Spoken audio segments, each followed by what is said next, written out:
Welcome to Cameron House Marina. I'm Ruben from Marine Sales Scotland. This is a 2011 Beneteau Antares 5.80.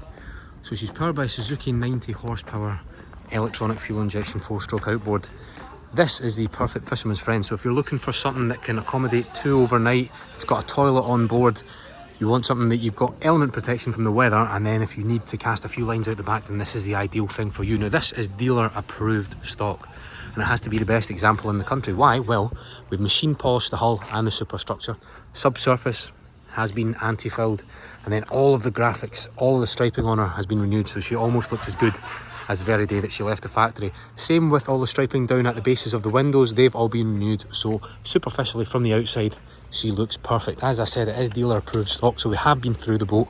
She runs extremely well, as you would expect. Low hours in the 300s. Let's take a look on board. The overhang of the wheelhouse gives us a little bit of element protection from the rain. We can still stand outside and be under this section of cover. If we need to remove the cockpit table, we can do that to maximise floor space. That will then live underneath here in the lazarette, and that allows us then to access our fishing rod holders on either side of the boat pretty much unencumbered. If we need to get to them quickly, you can see they're built into the actual mould and frame of the vessel itself. Now if you're then going swimming, if people are jumping off into the water, going onto beaches, you're fishing and this area is going to get dirty, you can remove all of the cushions. They literally just lift up and you can store them inside.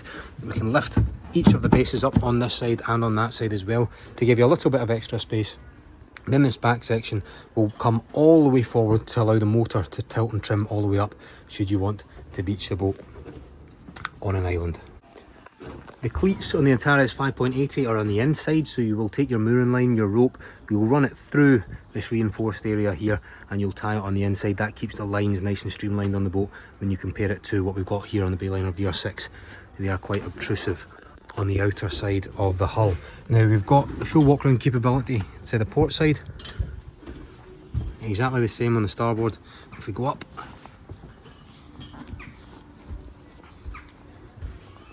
you've got a spotlight for navigating in darkness, and then in there is the anchor locker, complete with anchor, rope and chain combination.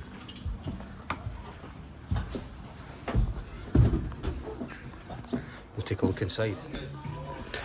Glass sliding patio doors enclose this area from the weather. Once we're in here, we have a forward and aft facing bench seat focused around the table. Helm seat just on this side as well. That moves forward and reveals our mini galley area. Up to the very front is the accommodation and the portable head just underneath that. Now lots of additions have been made to the vessel here.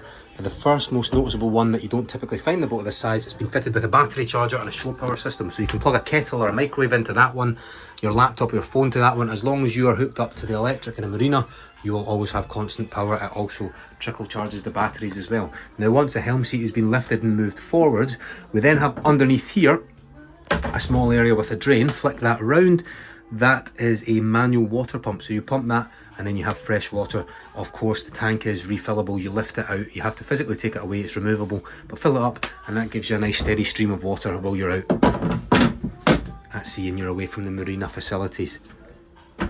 Storage just underneath that, battery isolator there as well. We've got some storage just underneath this bench here, a small reading light, and then if we turn our attention back onto the helm position,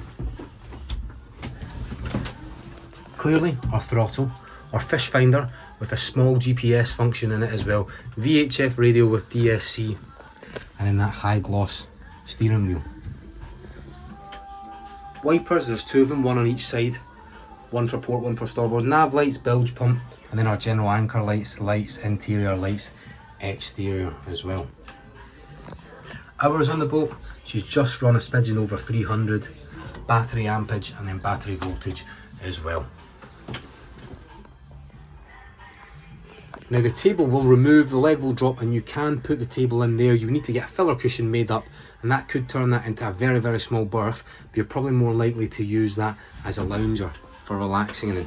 Now if you want to lie down, this is probably the ideal place to do it.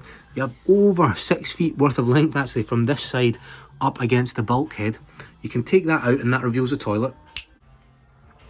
And with the toilet being there, it's okay for us gents, but normally for ladies, they like to have somewhere to go And then you have full curtains, so if you get everyone outside, you have full curtains that will wrap around this area to give that person a little bit of privacy also as well. It helps you go to bed later on if it's completely dark in here, if you're staying overnight in the boat. And with that down, now we can actually physically sit in here. Obviously, one of the owners who had this at a certain point in time was very, very fastidious because everything is labelled. So we've got emergency paddle space in there that runs down the entire starboard side of the hull. We've got our 12 volt main fuse board that's labelled for us here. Our 230 volt shore power plug-in is actually where the anchor locker is. That is just in front of this bulkhead. And then we've got an access hatch, so if we need to access it, we can actually undo this and get in there to fiddle around with it. If you're laying the boat up for the winter time, then we have a frost protection heater that just runs underneath there. You can set that on a timer or also a thermostat. And then if you're again staying overnight in a marina, you're hooked into your 230 volt shore power, you can turn this on. That gives you a nice heat while you're staying in here. So there's no need for diesel heating. Vast majority of people will normally only stay in this in the marina. You can just turn that on and that will give you a heat in the chillier months. Now what I wanted to show you, I'm not sure how well it will come up, because there's a huge storage locker that runs the entire way back to, if you can see where it stops and where we have the facing aperture there, and that is actually where the cockpit is, where the aft cockpit is. So you've got all the storage area that runs all the way through the side of the boat. That doesn't come as standard, I don't think, with the boat. That was fitted at some point in time. So the boat is super, super clean. As I said, you've got 6 feet worth of length here for someone to stay, slightly less on this side just because of the way that the hull is stepped, but it's the perfect thing for fishermen, for someone just looking to spend the odd overnight on the water but they want the protection that the full hardtop and enclosure gives you.